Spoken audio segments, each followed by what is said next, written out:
पहलवानों के मामले पे राजनीति तेज। सुप्रिया श्रीनेत ने पीएम मोदी को कहा राजा। पहलवानों से की हाथ जोड़ के मार्मिक विनती।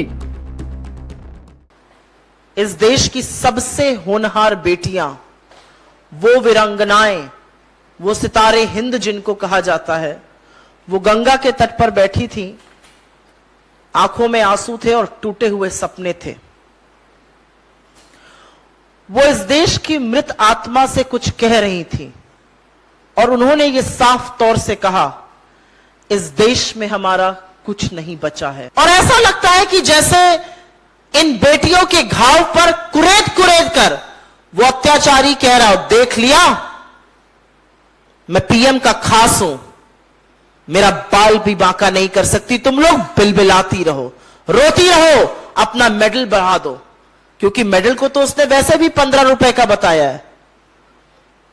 क्या वो समझता या जानता नहीं है कि मेडल का मतलब होता है खून पसीना एक कर देना, सालों की कड़ी मेहनत, निष्ठा और ईमानदारी से जब ये लड़कियां लड़ती हैं, जब चारों खाने चित्त कर देती हैं, तब ऐसे मेडल जीतती हैं। लेकिन मैं जरूर एक बात कहना चाहती हूं, अगर ये महिला अस्मिता का मुद्दा नहीं है तो महिला अस्मिता का मुद्दा क्या है? स्मृति ईरानी इस देश की महिला बाल विकास मंत्रालय की मंत्री हैं। बेटियां रौंदी जा रही हैं सड़कों पर, स्मृति जी फोटो बॉम्बिंग का वीडियो लगा रही हैं, पिक्चर लगा रही हैं। उनको अट्टहास सूझ रहा है। और जब उनके नीचे लोगों ने कमेंट करके लड़कियों की तस्वीरें दिखानी शुरू करी तो उन कमेंट को छुपाया जाने लगा।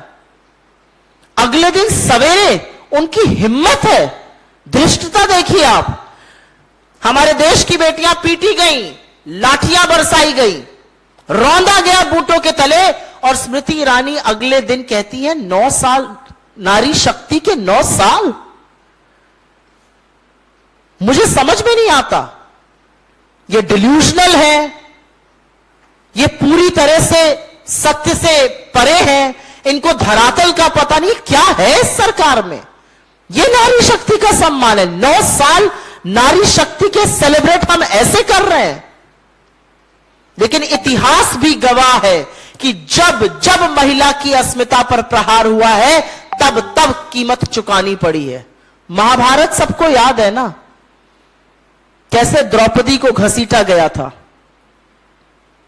और उसकी कीमत सिर्फ धृतराष्ट्र ने नहीं चुकाई थी, उसकी कीमत उसके पूरे वंश और उस पूरी सदी ने चुकाई थी।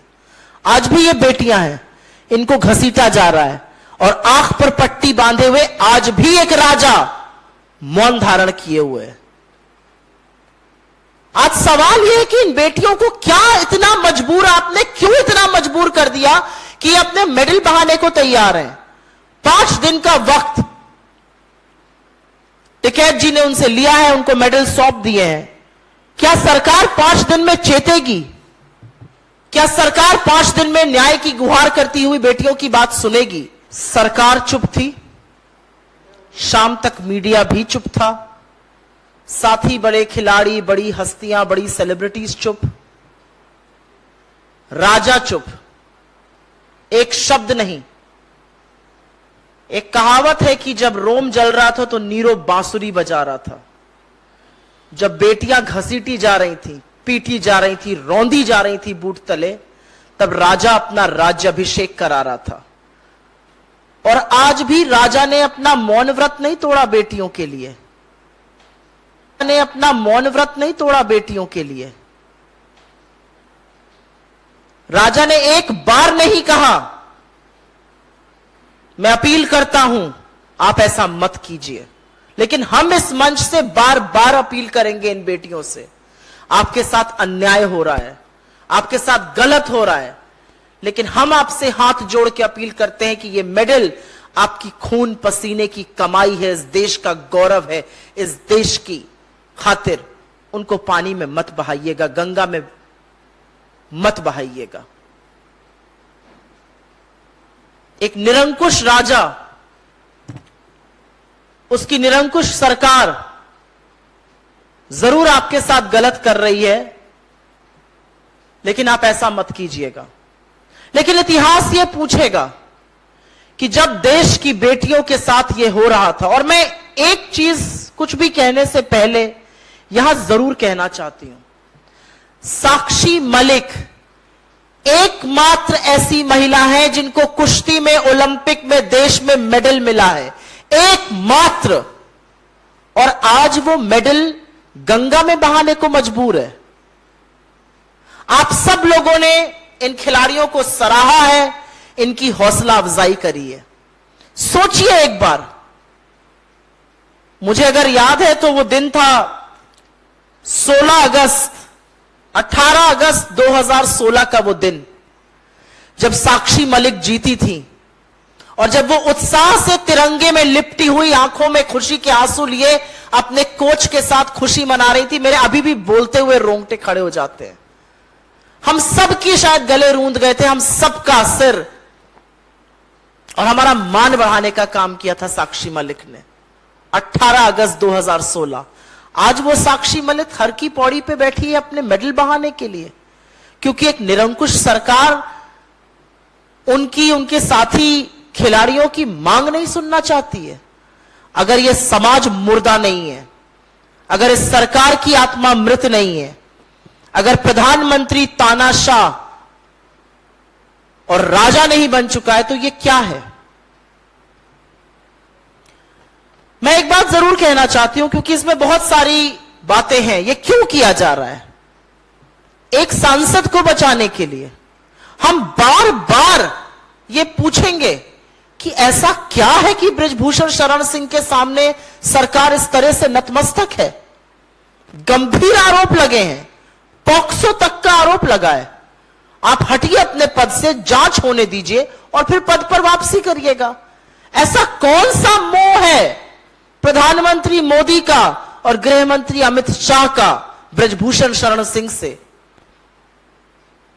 कौन सी उनकी अंदरूनी राजनीति है जिससे बृजभूषण शरण सिंह का संरक्षण खुद देश के प्रधानमंत्री कर रहे हैं? लाल किले की प्राचीर से महिला सम्मान की बात करते हैं और संरक्षण हमेशा आरोपियों का करते हैं। हम क्यों ना यह कहें कि यह बेटी विरोधी सरकार है? वो बेटी चाहे इस देश की सबसे होनहार खिलाड़ी हो या इस देश की महामहिम राष्ट्रपति, हर बार बेटियों के खिलाफ खड़े हुए ये क्यों पाए जाते हैं? क्यों मोदी जी आज अपनी चुप्पी तोड़कर एक अपील नहीं कर पाए इन बेटियों से? क्यों मोदी जी न्याय की गुहार लगाती हुई बेटियों को यह विश्वास, यह ढांढस नहीं बंधा पाते कि आपके साथ न्याय होगा? आज बेटियां खुलकर कह रही हैं, हम करें तो क्या करें, हमारी न्याय की उम्मीद टूट चुकी है और अब जो गंगा अपने आप में सबको समाहित कर लेती है, हम उसी में अपना मेडल बहाने जा रहे हैं। यह सच कहा है उन्होंने। गंगा अपने आप में पाप और पुण्य दोनों को समाहित करती है। पुण्य उन बेटियों का, लेकिन पाप इस निरंकुश सरकार और एक तानाशाह राजा का जो संरक्षण में खड़ा है आरोपी के, अत्याचारी के, दुष्कर्मी के।